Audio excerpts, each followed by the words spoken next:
Hello everyone, Rob Wright with Medford Fire Department. We're going to go over a quick orientation of the Holmatro Combi tools, battery operated tools we put in service a couple months ago, in case you missed the original orientation when I came around and talked to you all on the stations. The goal of this is just to give you a quick rundown, go over batteries, how to charge them, do your inspections on them, and go over some of the functions and features of this tool. So we will start kind of from the tip, work back towards the handle, and go from there. This tool is just over 30 pounds. It's pretty light compared to what we're used to carrying around the drill grounds. Of course, it's cordless. This is the battery part of it, and it makes it very mobile for us to move around the fire ground if we need to, or in the extrication scene as well. This is for basic door pops in case 8103 or heavy rescue is significantly delayed. You need to get patient access immediately to do a simple door pop, to do patient care, or in the event that 8103 or heavy rescue is not needed, and you have a patient who's uninjured, they just need help getting out of the car. It'd be another opportunity to do, again, just do a simple door pop. And in the world of extrication, that's all we're asking of you guys to do with these.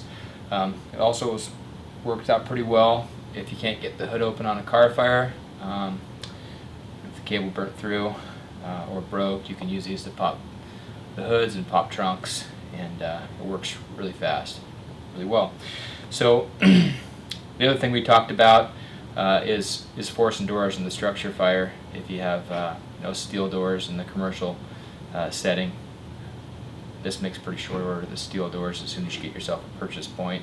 We've used it to force a garage door on a fire as well, and it worked pretty well. So there's a lot of other options for us with this tool besides just doing door pops on a motor vehicle collision. So again, it's just over 30 pounds. The spreader opening is 11.1 inches total spreader opening, and the 7.7 inch cutter opening. The max spread force is 102,738 foot-pounds. And anywhere you have a groove here on the actual outside, it is where you can grab it's a purchase point for you. You can use that part of the blade to force and open. So 102,000 pounds spread force. Cut force is 46,000 pounds, just over 46,000 pounds cutting force, and the total tool length is 26.7 inches. So it's a lot lighter, a lot shorter, a lot more maneuverable than what we were used to.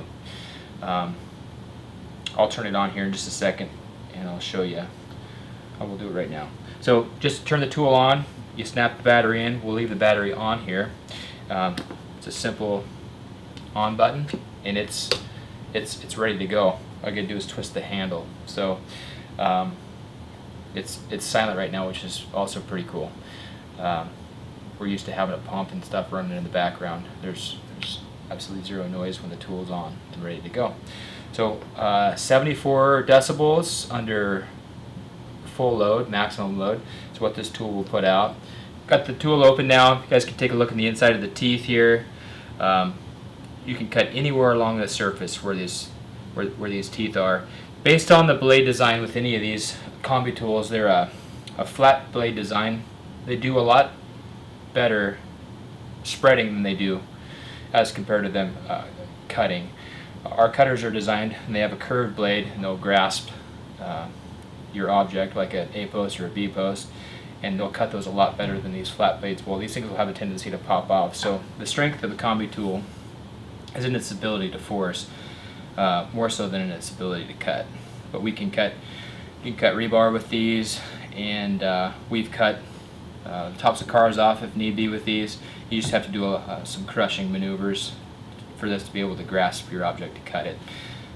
It's more intended to use in the door pop environment where we can spread a door off.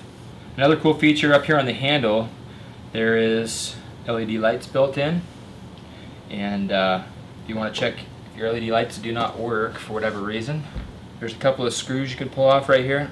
There's a AA battery in there, and that's how you change out the AA battery in case the LED lights don't work. In this case, we have your battery.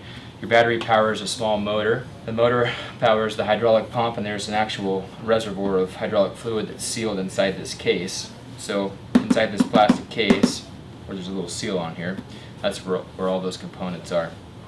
And it is intended to be all weatherproof, so you can use this in the pouring rain. It's not intended to be used underwater, but you can certainly use it in any weather we have in the environment that we're going to be operating in without any issue whatsoever. If you do plan on, or say you're working on a vehicle in a ditch or in a culvert or something where you're worried about getting the actual tool very wet, you can always put a bag over, like a plastic bag over the back half of it, tape it around the center, and then operate the tool. And you certainly could go underwater if you had to, but again, the case itself is intended to be all weather resistant, and we can operate in any environment that we encounter. The cool thing about the Holmatros is that the circuit board is actually built into the battery. So if we have a circuit board failure, you could simply take off your battery, grab your other battery that comes in the bag that every engine has, snap on your new battery, and you're back in business. Checking your battery, just press that and it'll flash. This one's actually fully charged. Got four lights indicating there's 4 bars and that it's fully charged. This one here is it's flashing at 3, almost ready to be at 2 bars, and we're going to recharge all the batteries at 2 bars. Here are the chargers we've put in each of the stations. This one's labeled station 3, and again we put recharge at 2 bars, and it'll tell you that it's charging, or it's too hot, or it's ready, or we need to replace the battery.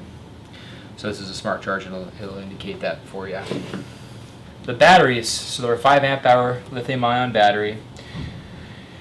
We have from 0 to 100%, there's 1,000 charge cycles you get out of this battery. So if we're charging them, let's say at 2 bars, which is somewhere around half battery life, technically we'd get 2,000 charge cycles out of the battery. So they last a long time. We are planning on purchasing batteries every couple of years as needed, as they start to wear out. What we delivered was the tool, 2 batteries, your battery charger that went in the station. They're all labeled. On each of these batteries, real quick, we numbered them. So this one is number 3, November of 2015. So we have them numbered and dated. We can track the batteries if we have an issue with one in particular. We'll be able to track that and replace it if need be. Also, each of these bags got labeled. This one says 8103, and you will have your extra battery in the bag. The one's going to be already on the tool.